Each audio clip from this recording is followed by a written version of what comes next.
बीड जिल्ह्यातल्या, महाराष्ट्रातल्या, परळीतल्या प्रत्येक गावावर लक्ष ठेवणार.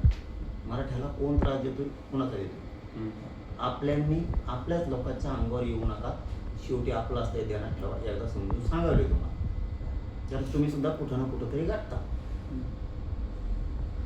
हैदराबाद गॅझेटचा GR निघाला. आता तुमच्याकडे काय आकडेवारी आली का की GR निघाल्यापासून किती लोकांना प्रमाणपत्र वाटत किंवा किती फायदा झाला?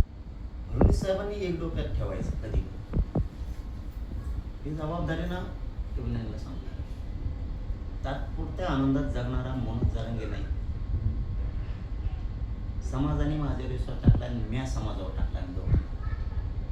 मी समाजाला सोडून आयुष्यात तुमच्या संघ आनंदाचे दिवस नाही जाऊ शकत. हे फडणवीस साहेबांनी लक्षात. तुम्ही आम्हाला दिलंय आम्ही मान्य.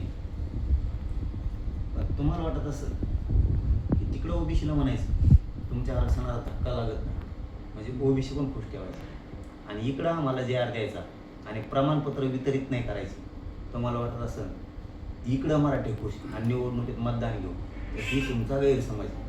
हे लक्षात ठेवा. जर प्रमाणपत्र वितरित नाही